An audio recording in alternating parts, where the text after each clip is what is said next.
Šiandien laidoje Auksarankiai. Sveikatai pavojingas geriamasis vanduo ir stebuklingi jo gerinimo metodai. Tamsiojų filtrų verslo pusė ir demaskuojantis tyrimas. Kita tema – žmogiškumu manipuliuojantys sukčiai arba apgaulę žibantis pakelės auksas. Firminiai indai, originalūs įrankiai ir dar daugybė kokybiškų prekių čia pat – automobilių stovėjimo aikštelėse, pakelėse. Būtent čia jūsų gali tykoti jūsų sąskaitą pasipelnyti nusiteikę sukčiai. O gerai žinoma patarlė byloja – jei Mahometas neteina pas kalną, tai kalnas ateis pas Mahometą. Taip ir visos šios gerybės gali atvažiuoti tiesiai pas jūs į namus. Metų pradžioje, praeitais metais Vilniaus krašte, taipogi Baltarusiai, dažnai tekdavo matyti, stebėti ir panašiai. Yra tokių faktų, kad tikrų Lenkų, taip sakant, kilmės asmenys, tai yra tikėtina Lenkijos piliečiai, ieško lenkiškai kalbančių asmenų, dažniausiai pensininkų, senyvo amžiaus asmenų ir prisistato, kad jie yra ir iš Varšavos ir panašiai, įžaisdami dėl tam tikrų sentimentų. Siūlo tam tikras, prašo pagalbos ir paskolinti pinigų už garantą, už užstatą, pavyzdžiui, siūlo brangius podus. Tokių faktų yra ir žmonės paprasčiausiai suteikia tą pagalbą, dažnai kviečia netgi ant kavos, svečius, suteikia tam tikras, paslaugos, manais gauna už užstatą tam tikrą podų rinkinį, kuris vertinamas sukčių yra pakankamai brangiai, ten keliais tūkstančiais litų, o realiai jo vertė keli šimtai litų. Po reklamos tęsime šią temą.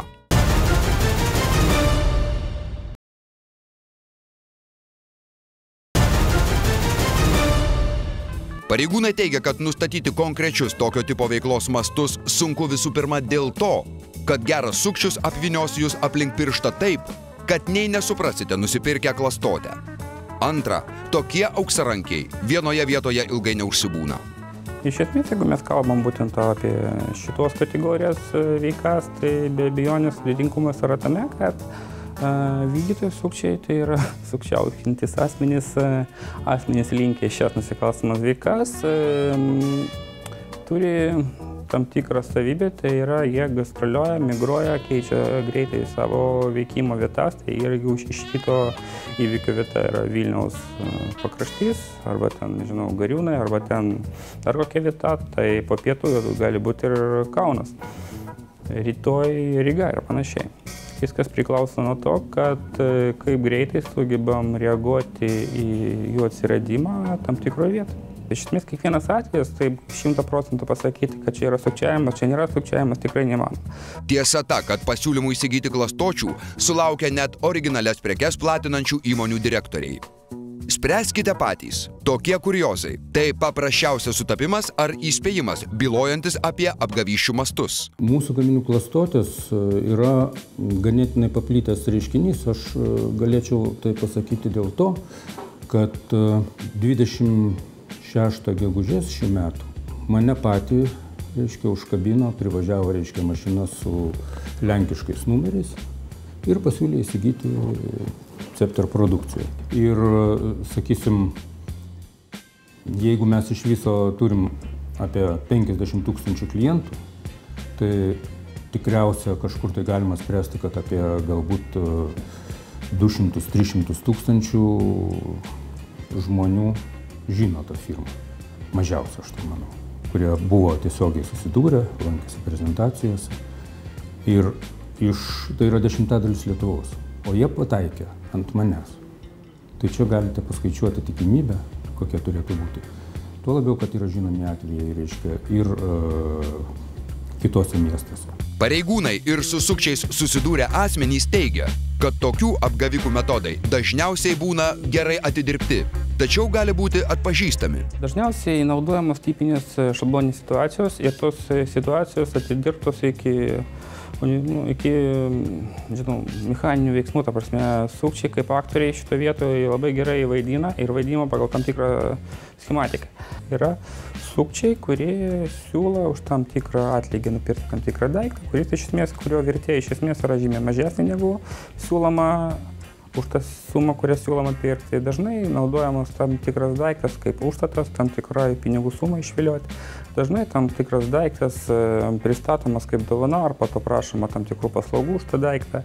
Iš pradžių dažniausiai bando užšnekinti, paklausti, sakysim, kur nors kelio, arba dar kaip nors, reiškia, užmegzti pokalbį.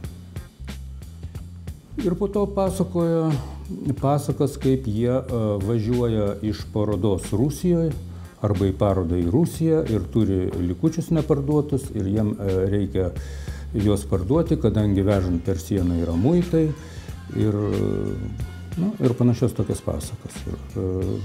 Žmogui pasiūlo, reiškia, sakysim, už dvigubai mažesnę kainą negu mūsų kainininkė, bet pasiderėjus galima nusiderėti iki 10 kartų mažesnės kainos. Vardan uždarbio tokie keliautojai apsukruoliai nesibodi manipuliuoti ir žmogiškumu. Pakelėse dažnai galima sutikti automobilius stabdančius ir pagalbos prašančius žmonės. Sukčių veikimo schema paprasta. Dažniausiai automobilius stabdantis apgavikas teigia, kad sugedo jo automobilis, baigėsi kuras arba reikia kokios kitos pagalbos. Tačiau jis esąs užsienietis ir neturi reikiamos valiutos, dėl to prašo pinigų. Už grynuosius dažniausiai yra siūlomi aukso dirbiniai, kurie vėliau pasirodo esą ne kas kita, kaip bevertis žalvaris. Dažnai žmonės reaguoja į tam tikrus įvykius prie kelių ir paprasčiausiai iš geranoriškumo sustoja ir bando padėti. Tokiu atveju sukčiai, manipuliuodami galbūt gerumu, geranoriškumu, kartais ir gudumu, bando išvilioti tam tikras piniginės vertybės, tai yra pinigus ar kitą turtą savo naudai. Teko girdėti netgi elementarių komentarų internete, pakankamai daug yra medžiagos apie tai, kad tam, kad išvaikyti šitą grupę iš tam tikro vietos, užtenka administratyviai pavaidinti, kad skambinama į policiją. Jie greitai pataiso mašiną ir išgaruoja. Ekspertai ragina neprarasti budrumo. Remiantis ilgamečiais stebėjimais, panašių apgavysčių tik daugės. Galiu prognozuoti, kad daugės faktų, įvykių, schemų, kuriuose dalyvauja užsieniečiai, tai yra tie patys gastroliuojantis sukčiai, kurie keliauja, nesvarbu čia kokios kaiminės šalies, bet per visą Europą.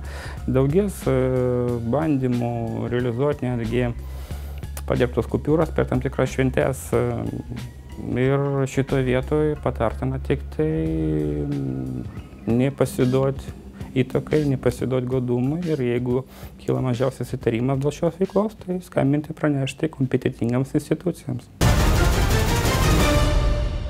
Geriamąjį vandenį žmonės naudoja kasdien, todėl nebejojama, kad įvairių tipų vanduo pasižymi ne tik skirtingų skonių, kvapų ar spalva, tačiau kai kurių vandens savybių žmogus pajusti negali, tačiau jos turi įtakos ir žmogaus sveikatai. Jums nuolat traukia koja, skauda raumenis arba smarkiai plaka širdis? Dažniausiai girdimas argumentas, kad visa tai sukelia įtemptas šiuolaikinio gyvenimo ritmas. Tačiau ar kada susimąstėte, kad problema gali slypėti ne kur kitur, o kasdien vartojamame geriamajame vandenyje? Lietuvoje mes geriam išimtinai tik požeminį vandenį.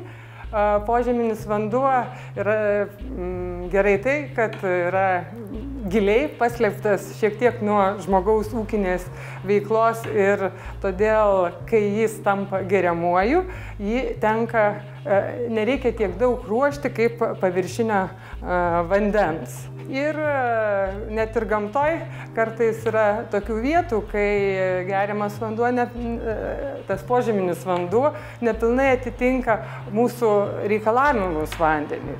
Geriamasis vanduo sveikas vartoti ir švarus yra tuomet, kai jame nėra mikroorganizmų, parazitų ir kitų medžiagų galinčių sukelti potencialų pavojų žmonių sveikatai.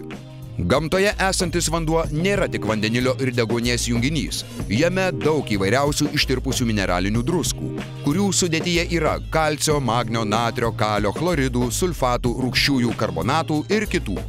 Vandenyje taip pat yra biologiškai aktyviųjų mikroelementų, vadinamų būtinaisiais elementais – fluoro, mangano, geležies, jodo, cinko, vario. Be šių gamtinės kilmės medžiagų vandenyje gali būti teršalų, pesticidų, sunkiųjų metalų ar naftos produktų. Jeigu taip vertinant, dar pasižiūrėjus detaliau į Lietuvos požeminio vandens kokybės žemėlapį, tai kadangi geriam labai skirtingų geologinių sluoksnių vandenį, tai jų sudėtis taip pat yra skirtinga. Tai yra vietų, kur natūraliai jau gamtoje tokio labai gero požeminio vandens nėra. Sakykime, šiaurės vakarų Lietuvoje yra išplitus taip vadinama fluorido anomalija. Reiškia, kad fluoridų koncentracija požeminiam vandenyje yra viršija normą. Pirmiausia, ten negalima naudoti fluoruotos pastos, nes ir taip jau iš vandens fluoro gauname daugiau. Fluoruotas vanduo naudojamas visame pasaulyje. Sodos fluoridas pilamas į vandenį, nes prieš kelis dešimtmečius buvo įrodyta, kad tai sustiprina vaikų dantis. Sveiki dantys, tačiau mažai košės galvoje. Neseniai Indijoje buvo atliktas tyrimas, kurio rezultatai skelbia, kad fluoruotas vanduo neigiamai veikia vaikų smegenų vystymąsi. Ta patį patvirtino ir daugiau tyrimų. Bent 20 jų yra atlikę Harvardo mokslininkai. Iš tikrųjų, tą fluorą reikia šalinti iš vandens. Tai jeigu geležis pasišalina gana lengvai iš vandens, fluorido pašalinimui jau reikalingos sudėtingesnės technologijos. Taip pat, jeigu pasižiūrėtume Joniškio regione, aplink Kėdainius, taip pat Marijampolę, Kazlų Rūdą, ten natūraliai iš gilumos priteka mineralizuotas vanduo. Ir jis taip pat pablogina kokybę. Tiesa, tai nėra toksiniai rodikliai, sakykime, tai fluoridų, sulfatų yra daugiau vandenį. Jie suteikia, pakeičia, sakykime, vandens skoninės savybės ir šiek tiek pablogina tą vandens kokybę. Specialistų teigimu, bene pagrindinė iš požemių trykštančio geriamojo vandens problema Lietuvoje – per didelis geležingumas. Tačiau teigiama, kad sveikatai tai įtakos neturi. Iš tikrųjų, tai mes tą vandenį patys gerinam, vandens tiekimo įmonės, kadangi Lietuva, kaip ir visa Europa, turi tokią labai, sakyčiau, nemalonę problemą, tai didelis vandens geležingumas. Jeigu vandenyje yra geležies, tai vanduo būna rudas, krinta tiesiog rudos, kartais netgi juodos nuosėdos ir žmonėm kelia tokį nemaloną estetinį vaizdą sukelia. Ir tam, kad tas vanduo būtų švarus, skaidrus, Vilniaus ir Lietuvos vandens tiekimo įmonės stato vandens gerinimo įrenginius, tai yra galbūt paprasčiausia pasakyti filtrus, kurie filtruoja vandenį ir valo, pašalina iš vandens geležį, manganą, sumažėja amonio kiekis, ir aišku, vanduo būna nedrumstas, būna skaidrus, skanus ir malonus gerti. Bene populiariausias būdas – vandenį filtruoti. Įvairaus plauko verslininkai gali pasiūlyti nuo paprasčiausio keičiamo kasetinio filtro iki įmantraus montuojamo prie vandentiekio sistemos. Įtaigaus marketingo dėka daugelis žmonių šiandien mano, kad filtrai būtini, tačiau nei nežino kodėl. Vis dėlto mokslininkai įspėja, kad netinkamai naudojami filtrai gali ne tik tapti bereikalingomis išlaidomis, bet ir pabloginti vandens kokybę. Dažniausia filtrų bėda tai yra mikrobiologinis vandenyje, reiškia, atsiranda per didelė mikrobiologinė tarša. Tai yra, sakykime, jeigu vandenyje iš krano ten bendras bakterinis užterštumas būna minimalus arba, sakykime, nulinis, tai po filtro dažnai vis tik tai bendras bakterijų skaičius išauga, nes vanduo ne visą laiką, sakykime, cirkuliuoja filtru, o bakterijos mėgsta tokį stovintį vandenį. Taip kad tikrai dažniausia tie pablogėja parametrai. Iš kitos pusės, jeigu turime kokybišką geriamą į vandenį, kuris atbėga iš vandentiekio linijomis, reiškia, ir mes įpilamės iš čiaupo, pasistačius bereikalingą filtrą, tiesiog mes galime sumažinti jo vertę. Filtruotas vanduo gerai kam? Tai yra filtruotas, tai reiškia iš jo pašalintas paprastai kalcis, magnis. Nes natūralus vanduo, jis turi savyje ištirpusių šių druskų ir dėl to vanduo yra kietas. Kietumas gadina, buitiniai įrangai nepatinka, skalbimo mašinom, arbatinukam jie priverda, jeigu naudojam kažkokius katilus ar dar ką nors. Tačiau žmogui, sveikatai, vidutinio kietumo vanduo tikrai nekenkia. Reiškia, mes nebent norim išsiplikyti puodelį arbatos ar kavos vandeniu, kuris yra minkštas, dėl to jinai mums yra skanesnė, tai be abejo galim naudoti tą filtrą. Bet bendrai filtruoti vandens dėl to, kad pašalinti kietumą tikrai nereikia. Čia prioritetai, jeigu norime, kad, sakykime, buitiniai prietaisai gerai veiktų, tai tada galim bandyti jį minkštinti, bet niekada nereikia persistengti, nereikia pašalinti viso kietumo iš vandens. Užtenka vidutinio, to, sakykime, yra tos ribos. Šiek tiek kalcio, magnio mūsų organizmui vis tiek reikia ir jo vandenyje turi likti. Nes filtruojant vandenį, ypač jeigu tokius labiau pramoninius filtrus sustačius, iš vandens pašalinamas visas kalcis, magnis pakeičiamas natriu. Tai tikrai nėra gerai. Tie filtrai, kurie naudojami ne pagal paskirtį, iš vandens pašalina kalcį, magnį, kalį, o pastarąsias medžiagas, būtinas mūsų organizmui, jie pakeičia natrių, kurio gamtoje labai mažai. Žinoma, viskas priklauso nuo natrio koncentracijos kiekio.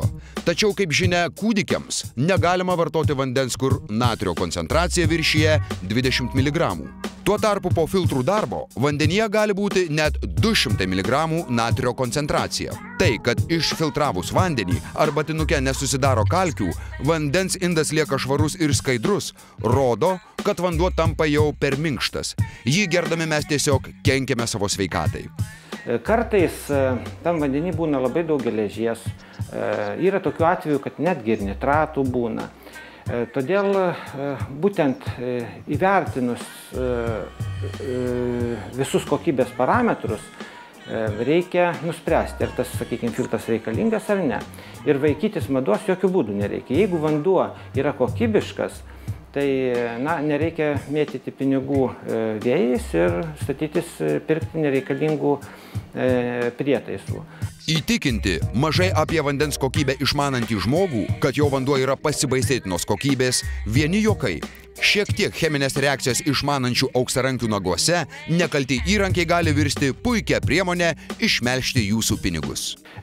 Netgi gerą vandenį su tam tikru tyrimo prietaisu, aišku, tyrimo šiuo atveju kabutėse, nors, aišku, tas prietaisas pats savaime nėra koks nors, aš gal net ir paimsiu dabar, koks nors pabaisa, tai yra tiesiog toks elektrolizės elementas, elektrolizės celė, su kuria, reiškia, vykdoma elektrolizė. Tai tas yra nekaltas elementas, tačiau sukčių rankose jis tampa ginklu, tyrimo prietaisu ir ginklu išmušti, ypač iš senyvo amžiaus žmonių, iš pensininkų, didelius pinigus už bevertį filtrą. Paprastai yra, tas filtrų pardavėjas atsineša distiliuoto vandens, kuris gaunamas filtruojant vandenį per vadinamosios osmosinės arba membraninės sistemas. Būtent tas, kurią tikisi pardavėjas parduoti. Atsineša to distiliuoto vandens. Tada įpila vandens iš čiaupo. Ir nesvarbu, ar jis būna puikios kokybės, kaip šiuo atveju, ar, sakykime, prastesnės, tačiau rezultatas būna toksai. Tai reiškia, įmerkiami elektrodai, iš pradžių, sakykime, į distiliuotą vandenį ir įjungiamas prietaisas. Kadangi distiliuotame vandenyje beveik nėra druskų, praktiškai elektrolizės procesai nevyksta. Tai yra, to jonų judėjimo nėra ir atitinkamų elektrocheminės reakcijos nevyksta. Ir, reiškia, atrodo, taip neutraliai. Tai yra, šitam vandenyje šitas vanduo išlieka skaidrus. Tada prietaisas, reiškia, išjungiamas vėl. Įmerkiami elektrodai į tyriamą vandenį. Tai šiuo atveju į mūsų vandenį iš čiaupo, kuris yra labai geros iš tiesų kokybės. Įjungiamas reiškia, prietaisas ir prasideda elektrolizė, kadangi yra elektronų, tai yra jonų pernaša. Jonų pernašai vykstant, vyksta elektrocheminiai procesai, išsiskiria dujos, šiuo atveju vandenilis, deguonis, gali šiek tiek chloro išsiskirti ir be to pradeda tirpti šitos elektrolitinės, reiškia, celės elektrodai, kurie yra geležiniai. Tuo tarpu geležis elektrochemiškai aktyvi ir štai būtent šitie geležiniai elektrodai aptirpsta ir atsiranda toks baisus vaizdas, kuris pristatomas kaip vandens priemaišos. Tuo tarpu šitos priemaišos susidaro ne iš vandens, tačiau ištirpus šitiem elektrodam. Reikia žinoti, kad tai nėra joks tyrimas, tai yra griniausias smulkinimas. Ištirti vandenį mažiausiai reikia arba testais, arba laboratorijoje vandens tyrimų. Tada, reiškia, jūs tikrai gausit tikrą atsakymą. Sukčiai teigia, kad elektrolizės prietaisas ištraukia matomas šlykščias drumzles iš jūsų geriamojo vandens. Tiesa ta, kad šlykšti spalva ir nuosėdos susidaro dėl elektrolizės metu tirpstančių geležies elementų. Kad tai patvirtinčiau, aš galiu, reiškia, jums pademonstruoti, vėlgi, to paties vandens įsipilu ir pademonstruosiu. Jau dabar tikrą tyrimą. Tai yra, čia, reiškia, sugadintas šituo elektrolizeriu, sugadintas vanduo yra. Žmogus, aišku, tokio vandens įsigąsta, galvoja, kad šitas prietaisas ištraukia šitas baisias, reiškia, kažkokias tai drumzles iš vandens. Iš tiesų, šitos drumzlės susidaro tik tai nuo šitų elektrodų. Aš pademonstruosiu. Čia tas pats vanduo, kuris nepaveiktas elektrolizerio. Ir dabar aš galiu pademonstruoti būtent geležies testais. Pademonstruosiu, kad šitam vandenyje geležies nėra, tuo tarpu sugadintame šito elektrolizerio, reiškia, šito elektrolizerio sugadintame vandenyje geležies yra, reiškia, jis atsiranda. Matome, kas atsitiko. Reiškia, mūsų vandenyje, tam vandenyje iš krano, praktiškai vyksta labai silpna kolorimetrinė reakcija. Tai yra geležies kiekis, čia aš iškart įsidedu į tą lauko testų, geležies kiekis jame buvo artimas nulis, sakykime, maksimum nulis, tai yra maksimum 50 mikrogramų. Mūsų buvo vandenyje, tai yra pilnai atitinka higienos normą, nes higienos normoje nustatyta iki 200 mg. Tuo tarpu mulkintojų rankose šitas vanduo tampa jau baisiai geležim užteršto. Tai yra, jame jau čia yra virš 5, čia jau maksimas, virš 5 mg geležies. Taip kad, žodžiu, tačiau dėja žmonės šitų žinių neturi ir patiki, kad ta geležis yra iš jų vandens. Ne iš šito elektrolizerio, bet iš jų vandens. Daug vandentiekio vandeniu nepasitikinčių žmonių renkasi vandenį iš šaltinių. Tačiau retas, kuris pagalvoja apie jame slypinčius nematomus ir nejuntamus pavojus. Viskas priklauso nuo tos šaltinio vietos. Jeigu tas šaltinis, aišku, išbėga jo maitinimas vyksta, sakykime, iš miško pusės arba iš kokio nors apskritai nedirbamų laukų ir jame paprastai jis būna geros kokybės. Tačiau jeigu aplink yra tarša, antropogeninės kilmės, sakykime, jeigu yra sodai, arimi laukai, tai be abejonės juose bus nitratų. Nitratai yra pavojingi, labai pavojingi mažiem vaikam, kažkur iki pusės metų, nes jeigu tokiam vandenį bus pagaminti mišinėliai arba pagirytas vaikelis, jis gali netgi mirti. Šiaip galbūt sveikantiems žmonėms trumpalaikis naudojimas tokio vandens gal ir labai nekenkia, bet šiaip tai vanduo yra pavojingas. Mūsų laidos komanda nusprendė atlikti eksperimentą, įsitikinti, kokį vandenį mes iš tikrųjų geriame ir ar įvairūs jo gerinimo prietaisai iš tikrųjų veikia. Palyginsime natūralų šaltinio, vandentiekio ir visuomenėje populiariais būdais pagerintą vandenį. Kitoje laidoje tęsime šią temą ir atskleisime tyrimo rezultatus. O šiandien tiek ir iki susitikimo kitą savaitę.